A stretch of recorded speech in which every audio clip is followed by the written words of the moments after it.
நம்மளுடைய விஷன் என்னன்னு சொன்னோம். இப்ப அதனுடைய கண்டினியூஷனா சில விஷயங்கள் இங்க நான் சொல்லணும்னு ஆசைப்படுறேன். பெண்கள், பெண் குழந்தைகள், ஆண் குழந்தைகள் பாதுகாப்பு நம்ம ஆட்சியில நம்பர் 1 இருக்கும். சட்டம் ஒழுங்கு ரொம்ப ரொம்ப ஸ்ட்ரிக்டா இருக்கும். அரசு பள்ளிக்கூடங்களும் கல்லூரிகளும் முதல் தரமா இருக்கும். போட்டி தேர்வுகளுக்குன்னு லட்சங்களை கொட்டி தனி கோச்சிங் சென்டர் போய் படிக்க அவசியமே இருக்காது.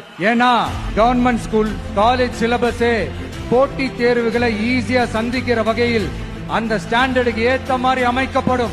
உயர்நிலை பள்ளி பாடத்திட்டங்களிலேயே அடிப்படை அரசியல் சாசன சட்டம் சேர்க்கப்படும்.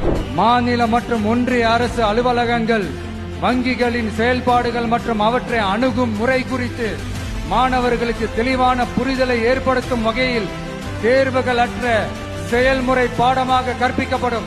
இந்தியா முழுக்க உள்ள ஒன்றிய அரசு சார்ந்த கல்வி நிலையங்கள் மற்றும் அதன் சேர்க்கை அட்மிஷன் குறித்து புரிதலும் தெளிவும் மாணவர்களுக்கு உருவாக்கப்படும். அனைத்து அரசு பள்ளிகளிலும் பெண் குழந்தைகளுக்கு சுத்தமான, சுகாதாரமான மற்றும் தரமான கதவுகள் பொருத்தப்பட்ட ரெஸ்ட் ரூம்கள் அமைப்பது உறுதி செய்யப்படும். போதைப் பொருட்கள் இல்லாத தமிழகம் உருவாக்கப்படும். மாவட்ட கலெக்டர்கள் மற்றும் எஸ்பிகளில் சரி பாதி பெண்களாக இருக்கும்படி செய்வோம்.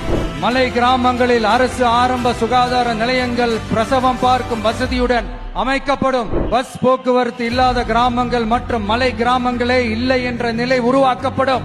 ஏற்கனவே அமைப்பு சாரா தொழிலாளர்கள் அமைப்பு இருந்தாலும் ஆட்டோ, டாக்ஸி மற்றும் லாரி டிரைவர்களுக்கென அவர்களின் நலன்களுக்காகவும் குடும்ப நலன்களுக்காகவும் தனியாக நல வாரியம் அமைக்கப்படும். தென் தமிழகம் உட்பட தமிழகத்தின் தேவையான பகுதிகளில் தொழிற்சாலைகள் அமைக்கவும் தொழில் வளம் பெருக்கவும் தனி கவனம் செலுத்தப்படும். விவசாயிகள், மீனவர்கள் மற்றும் நெசவாளர்களின் கருத்துக்களை அறிந்து அவர்களுக்கான திட்டங்கள் காலத்தின் தேவைக்கேற்ப உருவாக்கப்படும்.